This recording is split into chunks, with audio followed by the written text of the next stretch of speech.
Welcome back to my channel. ನಾನು ಗಾಯತ್ರಿ. ನಾನಿವತ್ತು ಬೆಳ್ಳುಳ್ಳಿ ರೈಸ್ ಮಾಡೋಣ ಅಂದ್ಕೊಂಡಿದ್ದೀನಿ. ಇದು ತುಂಬಾ ಚೆನ್ನಾಗಿರುತ್ತೆ ಫ್ರೆಂಡ್ಸ್. ನೀವು ಟ್ರೈ ಮಾಡಿ ನಾನು ಹೇಗೆ ಮಾಡಿದ್ದೀನಿ ಅಂತ. ಬನ್ನಿ ನೋಡೋಣ ಅದಕ್ಕೆ ಏನೇನು ಇಂಗ್ರೀಡಿಯೆಂಟ್ಸ್ ಅಂತ ನೋಡೋಣ. ತುಂಬ ಸಿಂಪಲ್ ಇಂಗ್ರೀಡಿಯೆಂಟ್ಸು. ಬೆಳಗ್ಗೆ ಬ್ರೇಕ್ಫಾಸ್ಟ್ಗೂ ಇದು ಬೇಗ ಆಗುತ್ತೆ ಫ್ರೆಂಡ್ಸ್. ಅಷ್ಟು ಚೆನ್ನಾಗಿದೆ ಇದು ಟೇಸ್ಟು. ನೋಡಿ, ಈ ರೀತಿ ನೀವು ಮಾಡಿಕೊಡಿ. ಮನೇಲೆಲ್ಲರೂ ತುಂಬಾ ಇಷ್ಟಪಟ್ಟು ತಿಂತಾರೆ. ಮಕ್ಕಳು ಎಲ್ಲರೂ ಇನ್ನೊಂದು ತುತ್ತು ಜಾಸ್ತಿನೇ ತಿಂತೀರಾ, ಅಷ್ಟು ಚೆನ್ನಾಗಿರುತ್ತೆ ಇದು. ಬನ್ನಿ ನೋಡೋಣ ಅದಕ್ಕೆ ಏನೇನು ಇಂಗ್ರೀಡಿಯೆಂಟ್ಸ್ ಅಂತ ನೋಡೋಣ ಬನ್ನಿ. ಈಗ ನಾನು ಒಂದೇ ಒಂದು ಬೆಳ್ಳುಳ್ಳಿ ತೊಗೊಂಡಿದ್ದೀನಿ. ಬೆಳ್ಳುಳ್ಳಿನ ಸ್ವಲ್ಪ ಜಜ್ಜಿಕೊಂಡು ಸ್ವಲ್ಪ ಸಿಪ್ಪೆಗಳನ್ನೆಲ್ಲ ಬಿಡಿಸಿಟ್ಕೊಂಬಿಡೋಣ. ನೋಡಿ, ಹೀಗೆ ಎಲ್ಲ ಸಿಪ್ಪೆಗಳೆಲ್ಲ ಬಿಡಿಸಿಟ್ಕೊಳ್ಬೇಕು. ನೋಡಿ, ಇವಾಗೆಲ್ಲ ಬಿಡಿಸಿದ್ದೆಲ್ಲ ಆಗಿದೆ. ಇವಾಗ ಬೆಳ್ಳುಳ್ಳಿ ಎಸಳುಗಳು ಎಲ್ಲ ತಗೊಂಡು ಚೆನ್ನಾಗಿ ಜಜ್ಕೊಳ್ಳೋಣ. ಇದರಲ್ಲಿ ಚೆನ್ನಾಗಿ ಜಜ್ಕೊಂಡು ನೋಡಿ, ಇನ್ನೊಂದು ಸ್ವಲ್ಪ ಜಜ್ಕೊಳ್ಬೇಕು.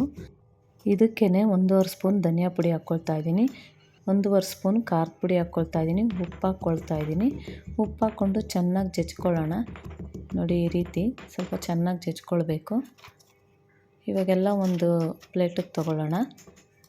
ಈ ಚಿಕ್ಕ ಪ್ಲೇಟ್ ಇದೆಯಲ್ಲ, ಅದರೊಳಗಡೆ ಹಾಕ್ಕೊಳ್ತೀನಿ. ಸ್ವಲ್ಪ ನೈಸಿಗೆ ಜಜ್ಕೊಳ್ಬೇಕು. ತುಂಬಾ ಚೆನ್ನಾಗಿರುತ್ತೆ, ಘಮ ಘಮ ಅಂತ ಇರುತ್ತೆ. ಆ ಬೆಳ್ಳುಳ್ಳಿ ಸ್ಮೆಲ್ಲು ಹೆಂಗಿರುತ್ತೆ ಗೊತ್ತಾ, ಘಮ ಘಮ ಅನ್ನುತ್ತೆ. ನೋಡಿ, ಇವಾಗೆಲ್ಲ ಇದ್ರೊಳಗಡೆ ಹಾಕ್ಕೊಳ್ಳೋಣ. ಇವಾಗ ಸ್ಟವ್ ಹಚ್ಕೊಂಡಿದ್ದೀನಿ. ಸ್ಟವ್ ಹಚ್ಕೊಂಡು ಬಾಣಲೆ ಇಟ್ಕೊಂಡಿದ್ದೀನಿ. ಎಣ್ಣೆ ಹಾಕ್ಕೊಳ್ತಾ ಇದ್ದೀನಿ. ಕಡಲೆಬೀಜ, ಕಡಲೆಬೇಳೆ, ನಂತರ ಉದ್ದಿನಬೇಳೆ ಎಲ್ಲ ಹಾಕ್ಕೊಂಡು ಸ್ವಲ್ಪ ಕೆಂಪುಗಾಗೋವರೆಗೂ ಫ್ರೈ ಮಾಡಿ ತೆಗೆದಿಟ್ಕೊಂಬಿಡೋಣ. ಒಂದು ಪ್ಲೇಟ್ಗೆ ಹಾಕ್ಕೊಂಡ್ಬಿಡೋಣ ಇದನ್ನು. ನೋಡಿ, ಈಗೆಲ್ಲ ಪ್ಲೇಟ್ಗೆ ಹಾಕ್ಕೊಂಬಿಡೋಣ. ನೋಡಿ, ಇವಾಗೆಲ್ಲ ಹಾಕಿತ್ತಾಯಿತು. ಇವಾಗ ಅದೇ ಬಾಣಲಿಗೆ ಎಣ್ಣೆ ಉಳಿದಿರುತ್ತಲ್ಲ, ಅದೇ ಬಾಣಲಿಗೆ ಈ ಮಸಾಲೆ ಎಲ್ಲ ಜಜ್ಕೊಂಡಿದ್ವಲ್ಲ ಅದನ್ನು ಹಾಕ್ಕೊಂಡು ಫ್ರೈ ಮಾಡ್ಕೊಳ್ಳೋಣ. ಹಸಿಮೆಣ್ಸಿನ್ಕಾಯಿ 1-2 ಹಾಕ್ಕೊಂಡಿದ್ದೆ, ಕರಿಬೇವಿನ ಸೊಪ್ಪು, ರುಚಿಗೆ ತಕ್ಕಷ್ಟು ಉಪ್ಪು ಮತ್ತು ನಿಂಬೆ ರಸ ಇದೆಲ್ಲ ಹಾಕಿ ಫ್ರೈ ಮಾಡ್ಕೊಳ್ತಾ ಇದ್ದೀನಿ.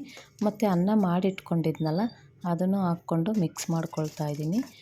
ಕೊತ್ತಂಬರಿ ಸೊಪ್ಪು ಸಣ್ಣಗೆ ಹೆಚ್ಚಿಟ್ಕೊಂಡಿದ್ದೆ, ಅದನ್ನು ಹಾಕ್ಕೊಂಡು ಮಿಕ್ಸ್ ಮಾಡ್ಕೊಳ್ತಾ ಇದ್ದೀನಿ. ಈಗ ಕೊಬ್ಬರಿ ತುರಿ ಸ್ವಲ್ಪ ಹಾಕ್ಕೊಳ್ತಾ ಇದ್ದೀನಿ, ಒಣಗಿದ ಕೊಬ್ಬರಿ ತುರಿ ಹಾಕ್ಕೊಳ್ತಾ ಇದ್ದೀನಿ. ತುಂಬ ಚೆನ್ನಾಗಿರುತ್ತೆ. ಹಸಿದು ಹಾಕ್ಕೊಳ್ಬೋದು, ನಾನು ಒಣಗಿದ್ದು ಹಾಕ್ಕೊಂಡಿದ್ದೀನಿ, ಅದು ಚೆನ್ನಾಗಿರುತ್ತೆ. ನೋಡಿ ಫ್ರೆಂಡ್, ಬೆಳ್ಳುಳ್ಳಿ ರೈಸ್ ರೆಡಿ ಆಯಿತು. ತುಂಬಾ ಚೆನ್ನಾಗಿರುತ್ತೆ. ನೀವು ಟ್ರೈ ಮಾಡಿ ಫ್ರೆಂಡ್ಸ್. ನಾನು ಹೇಗೆ ಮಾಡಿದ್ದೀನಿ ಅಂತ ಕಮೆಂಟಾಗಿ ಹೇಳಿ. ನನ್ನ ವಿಡಿಯೋ ಇಷ್ಟ ಆದರೆ ಲೈಕ್ ಮಾಡಿ, ಕಮೆಂಟ್ ಮಾಡಿ, ಶೇರ್ ಮಾಡಿ ಫ್ರೆಂಡ್. ಸಬ್ಸ್ಕ್ರೈಬ್ ಮಾಡ್ಕೊಂಡು ನೋಡಿ. ನೀವು ಸಬ್ಸ್ಕ್ರೈಬ್ ಮಾಡ್ಕೊಂಡು ನೋಡಿದ್ರೆ ನಾನು ಯಾವುದೇ ಒಂದು ವಿಡಿಯೋ ಹಾಕಿದ್ರು ಫಸ್ಟ್ ನೋಟಿಫಿಕೇಷನ್ ನಿಮಗೆ ಬರುತ್ತೆ. ಹೀಗೆ ಸಪೋರ್ಟ್ ಮಾಡ್ತಾಯಿರಿ. Thank you friends.